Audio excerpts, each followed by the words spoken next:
Ah, les Daleks. Sans aucun doute les créatures les plus emblématiques de la série. Tellement emblématiques, d'ailleurs, qu'ils sont énormément utilisés dans de nombreux épisodes de la nouvelle série. Peut-être même un petit peu trop. Aujourd'hui, depuis la réapparition de Doctor Who en 2005, ces monstres sont devenus un véritable outil marketing. Vous pourrez voir en effet de plus en plus des jeux de société basés sur le thème de la série. Je pense par exemple au Risk ou au Monopoly. En quelques années seulement, ils sont passés du rang de simples aliens au statut de véritable idole dans le monde entier. Mais croyez-le ou non, il fut une époque où les Daleks étaient méconnus du grand public et n'intéressaient guère que les jeunes britanniques devant leur télévision. Mais alors, qu'était-il à l'époque des Doctor Who classiques? Mais alors c'est quoi exactement un Dalek? Extérieurement, le Dalek est un robot, divisé en trois parties bien distinctes. La tête a un dôme sur lequel se trouvent deux ampoules et une tige oculaire, le tronc, sur lequel sont greffés une arme énergétique et un bras de manipulation, et le bas, permettant au Dalek de se déplacer et, pour les versions récentes, de léviter. Mais à l'intérieur se trouve une créature vivante, une sorte de poulpe, enfermée dans ce qui est en fait une armure quasi impénétrable. Leur histoire débute très tôt dans la série, puisqu'ils apparaissent dès le second épisode intitulé tout simplement Dalek, une sombre histoire où les Daleks menacent d'irradier la planète Skaro pour leur survie, tout en sachant parfaitement qu'une autre espèce, les Tals, vivent en paix sur la planète.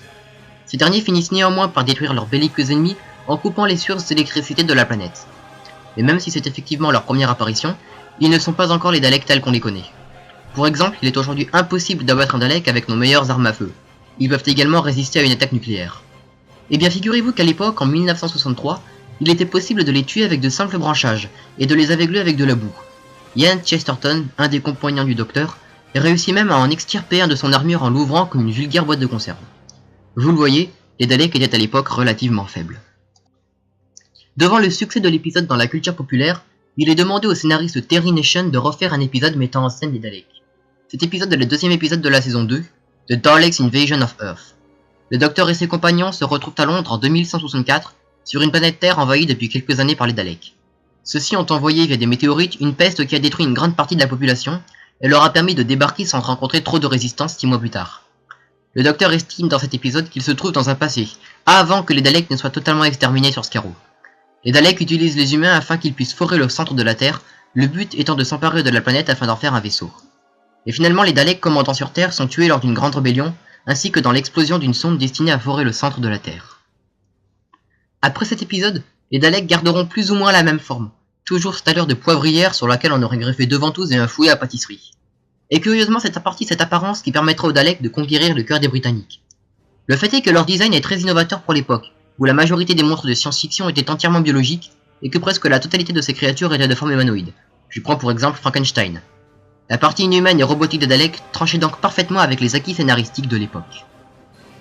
On n'apprendra pas grand chose sur eux durant les épisodes suivants, durant les années de John Pertwee, le troisième docteur. Ils apparaîtront néanmoins dans les épisodes de Chase, Mission to the Unknown, The Daleks Master Plan, The Power of the Daleks, The Evil of the Daleks, Day of the Daleks, Frontier in Space, Planet of the Daleks et Death to the Daleks. Il faudra cependant attendre l'épisode Genesis of the Daleks sous l'ère Tom Baker pour en apprendre un peu plus sur l'histoire de ces aliens. Dans cet épisode, le docteur est envoyé avec ses compagnons Sarah Jane Smith et Harry Sullivan sur Skaro, la planète natale des Daleks, pour exterminer ceux-ci dans le passé. On découvre qu'ils sont la mutation d'une espèce humanoïde, les Kaled, en guerre contre les Tals, la deuxième espèce vivante de cette planète. Cette mutation a été rendue possible grâce, ou plutôt à cause d'un scientifique Kaled infirme et dérangé, Davros, qui souhaitait plus que tout la survie de son espèce, quitte à les rendre abjects et dépourvus d'émotions. Vous l'aurez sûrement compris, cet épisode est un préquel au second épisode de la saison 1, The Daleks, où l'on apprenait l'existence des Daleks. Pour plus de détails, revenez au début de la vidéo. Finalement, le docteur ne réussit pas à empêcher leur développement. Il refuse également de tuer les premiers Daleks dans l'œuf, se demandant s'il a le droit de commettre un génocide. Il retardera néanmoins leur développement d'1 millier d'années. Dans cet arc scénaristique, les Daleks sont déjà beaucoup plus forts et puissants que dans les saisons précédentes. Les Daleks ne reviendront dans la série que 5 saisons plus tard, lorsque le 4ème docteur et Romana, sa nouvelle compagne Dame du Temps, se rendent sur Skaro, où les Daleks sont en guerre contre les Movellans. Cet épisode se déroule des milliers d'années après Genesis of the Daleks, et l'on apprend qu'en l'absence de Davros, les Daleks sont commandés par le Dalek suprême. Leur armement a été légèrement changé et leur apparence est encore relativement la même, une couleur grise unie. On attendra de nouveau 5 années pour revoir les Daleks dans Resurrection of the Daleks, dans lequel le 5ème docteur essaye d'empêcher les Daleks de libérer Davros de sa prison spatiale, en vain. On y apprend que les Daleks ont perdu la guerre contre les Movellans à cause d'un virus qui serait utilisé par le 5e Docteur pour stopper une guerre terrestre entre humains, Daleks indépendants et Daleks fidèles à Davros. Les Daleks ont développé ici une technologie de clonage des humains qui s'avère finalement imparfaite et cause leur perte. Suite à cela, aucune donnée sur la manière dont les Daleks ont finalement vaincu le virus ne sera divulguée, ou comment Davros y a survécu. De plus, l'affirmation expliquant qu'ils étaient devenus totalement des machines dans l'épisode précédent semble être révoquée par cette histoire de virus. Cet épisode marque le début de la guerre civile Dalek, qui durera jusqu'à la fin de l'ancienne série et montre certaines racines de guerre du temps entre les Seigneurs du Temps et les Daleks. Le 6e Docteur combattra plus tard les Daleks dans l'épisode Revelation of the Daleks. Dans cet arc, Davros expérimente des virus sur des humains pour créer une nouvelle race de Daleks, les Daleks impériaux. On peut voir les Daleks rajouter un peu de couleur dans leur apparence, cette fois-ci, en intégrant une carapace blanche sertie de boules dorées. Les Daleks, restés fidèles au Dalek suprême et à leur coque grise triste, capturent le Docteur et Davros afin de juger celui-ci. Le Docteur s'enfuit et les derniers Daleks impériaux sont détruits. Au cours de cet épisode, on voit pour la première fois un Dalek de verre qui apparaissait dans le script original de l'épisode Daleks de 1963, mais avait été retiré à cause de son coût estimé trop cher. Il était toutefois mentionné dans les adaptations en roman. On s'aperçoit que si Davros reconnaît le Docteur malgré son changement de corps, les Daleks du Dalek suprême n'y arrivent pas. Certains Daleks sont censés légèrement léviter du sol, même si on ne les voit pas encore. On voit les Daleks pour la dernière fois dans l'épisode Remembrance of the Daleks, sous l'ère Sylvester McCoy, le 7e Docteur.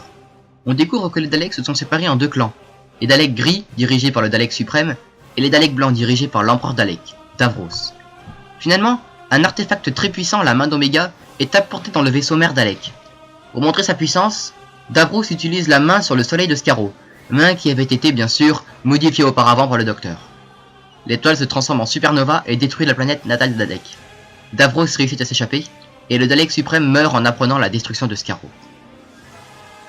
L'épisode est une tentative du scénariste Ben Aharonovich de faire un hommage à l'univers Dalek, et en inclut de nombreux. Davros apparaît dans cet épisode comme empereur de Dalek. Il semble qu'il ait réussi à recréer de très nombreux Daleks impériaux, bien qu'aucune explication ne soit donnée sur comment il a échappé aux Daleks qui l'ont emprisonné dans le précédent épisode, ou comment il a reconstruit son camp. Cet épisode contient également la première apparition claire d'un Dalek volant pour passer un escalier. On voit aussi le Special Weapon Dalek, un Dalek dont toute l'armure n'est qu'une arme à feu. C'est le dernier épisode de la série classique où apparaissent les Daleks. Remembrance of the Daleks marque la fin de la guerre civile des Daleks avec la destruction des Daleks impériaux. Les informations données dans la nouvelle série semblent indiquer que par la suite, les Daleks gris restants se seraient organisés autour d'un empereur Dalek, avec comme but la guerre contre les Seigneurs du Temps. Quant à Davros, il est censé avoir été tué dans l'apocalypse de cette guerre.